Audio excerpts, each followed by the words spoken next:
Salut les amis, j'espère que vous allez bien. On est parti ce soir pour une petite vidéo spéciale Mercato comme d'habitude.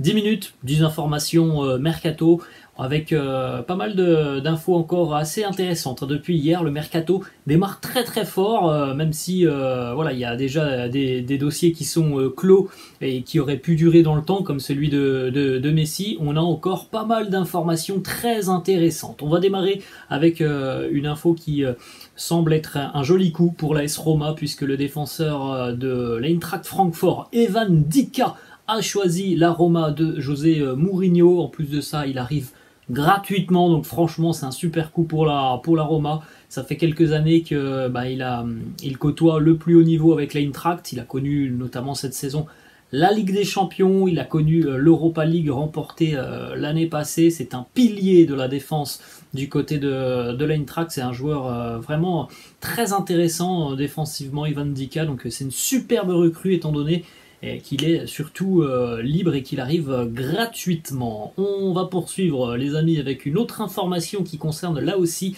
un défenseur central.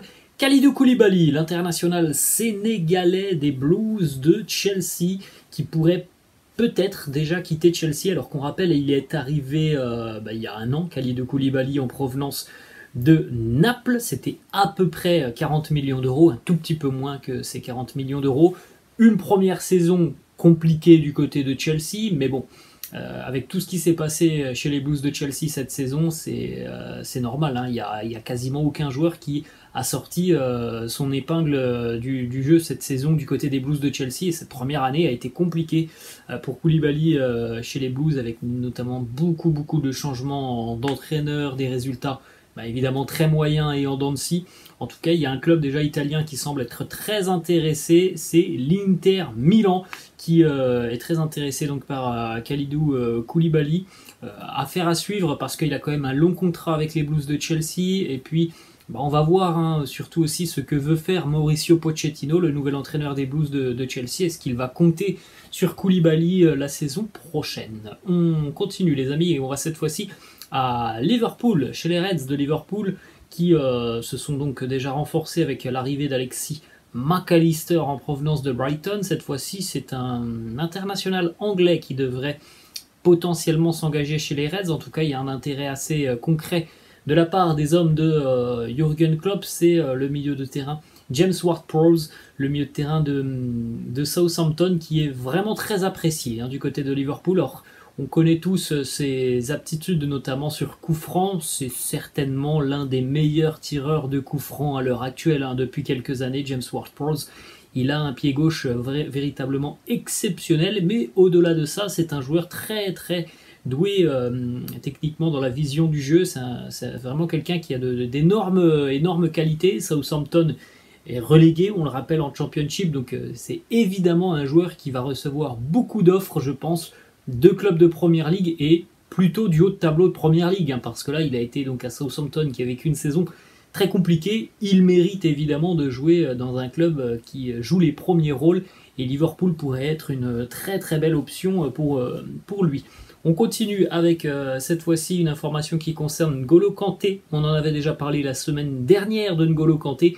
Les discussions entre Al Ittihad, donc le club de Karim Benzema, et Kanté sont assez positives. Les documents et les contrats visiblement ont été signés. Donc c'est à peu près tout de même 100 millions d'euros pour Kanté par saison, tout simplement, sur l'année.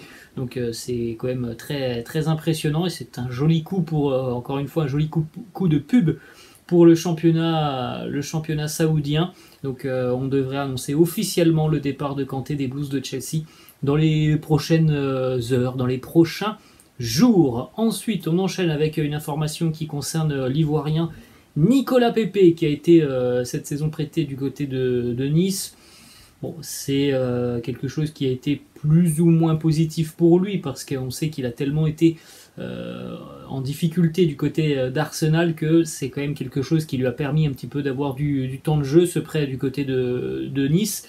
Mais bon, voilà, au 30 juin, il retourne du côté d'Arsenal. Évidemment, avec l'émergence de certains jeunes du côté des Gunners, il n'y a plus du tout de place pour Nicolas Pepe. Déjà qu'il n'y en avait pas beaucoup, maintenant on peut le dire, il n'y a plus du tout de place pour Pepe. Et donc du côté d'Arsenal, on était évidemment vendeur sur le dossier Nicolas Pepe. Le joueur, lui, est plutôt chaud à l'idée de rejoindre l'Arabie Saoudite. C'est pas forcément surprenant quand on voit les montants que le championnat saoudien et les clubs saoudiens peuvent offrir à certains joueurs. Nicolas Pepe, il se dit, moi aussi je pourrais gratter certainement un joli contrat du côté de l'Arabie Saoudite. Donc voilà, je pense que d'ici quelques semaines, Nicolas Pepe devrait quitter les Gunners d'Arsenal. Ensuite, on continue les amis avec cette fois-ci une information qui nous vient du Real Madrid. Alors aujourd'hui, on va pas parler du dossier Kylian Mbappé, on va parler de quelque chose qui semble à l'heure actuelle plus concret que le dossier Kylian Mbappé, c'est l'arrivée de Rosselló, l'attaquant de l'Espagnol Barcelone, qui marque à peu près en moyenne, c'est une petite quinzaine de buts, entre 10 et 15 buts par saison en Liga depuis quelques années, tout en jouant quand même, il faut le rappeler, du côté de l'Espagnol Barcelone. Donc voilà, c'est pas forcément le même registre que de jouer au Barça ou au Real, et pourtant il marque sa dizaine ou quinzaine de buts par saison. Donc Rosselló devrait arriver du côté du Real Madrid, surtout que ce qui est intéressant pour le Real, pour le coup, c'est que étant donné la descente en Segunda Division de l'Espagnol, eh bien le joueur pourrait arriver presque pour rien, tout simplement, du côté du Real, puisqu'il y a une clause pour quitter l'Espagnol, étant donné qu'ils ont été relégués. Donc on attend l'officialisation. Après, faut le dire aussi, normalement il vient pour être numéro 2, ça ne serait pas l'attaquant, évidemment, l'attaquant phare du Real, qui est sur d'autres pistes. On en a déjà parlé, par exemple Harry Kane, peut-être Kylian Mbappé. Voilà, il vient pour, on va dire ça comme ça, mais être le remplaçant du numéro A. Pour le moment, il n'y a pas de numéro A, mais voilà, arrivée de Rosselló prévue du côté du Real Madrid. On enchaîne avec une information qui concerne cette fois-ci Pierre-Emerick Aubameyang. Alors Pierre-Emerick Aubameyang a vécu lui aussi une saison assez compliquée avec les Blues de Chelsea. C'est un petit peu la même chose que ce que l'on a dit tout à l'heure en ce qui concerne Kalidou Koulibaly par rapport à tout ce qui s'est passé du côté de Chelsea. C'est très difficile de travailler sereinement pour les entraîneurs. Et évidemment, il n'y a pas eu un impact sur le terrain par rapport aux joueurs.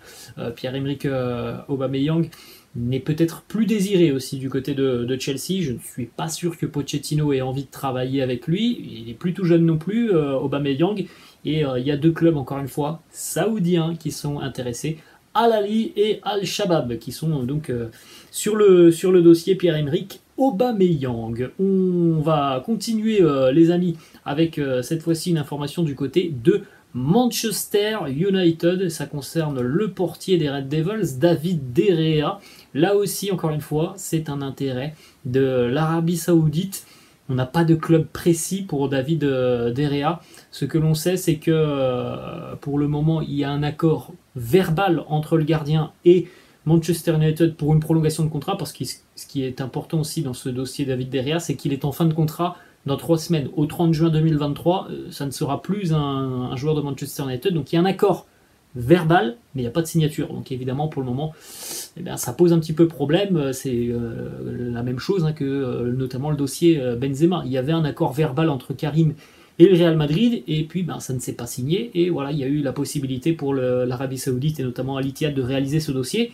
Ça peut être potentiellement la même chose pour David De Gea. On termine. 2 dernières informations. Premièrement, on va du côté du Paris Saint-Germain, le PSG, qui serait sur le point d'engager le Sud-Coréen Kang In Lee, qui évolue donc du côté de la Liga. C'est un jeune joueur, Kang In Lee. Il évolue avec Mallorca. C'est un profil offensif, milieu de terrain, ailier, ça dépend. Il est souvent utilisé en tant qu'ailier, mais il est polyvalent. Il est capable aussi d'évoluer en tant que milieu offensif ou en tant qu'ailier droit, mais il est plutôt utilisé en tant qu'ailier gauche. Visiblement, voilà, les négociations sont même déjà assez avancées. Alors après, franchement, c'est un super joueur pour Mallorca, du côté du Paris Saint-Germain, avec les objectifs du PSG.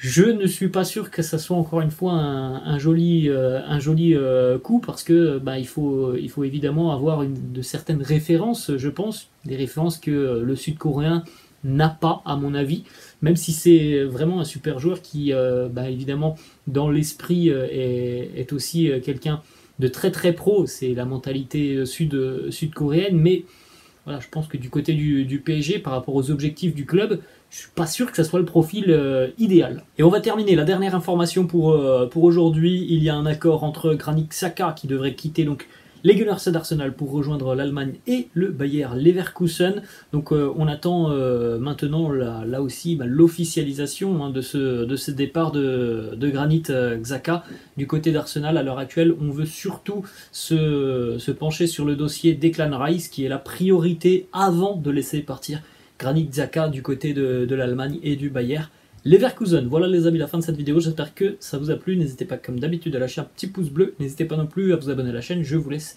et je vous dis à la prochaine. Ciao.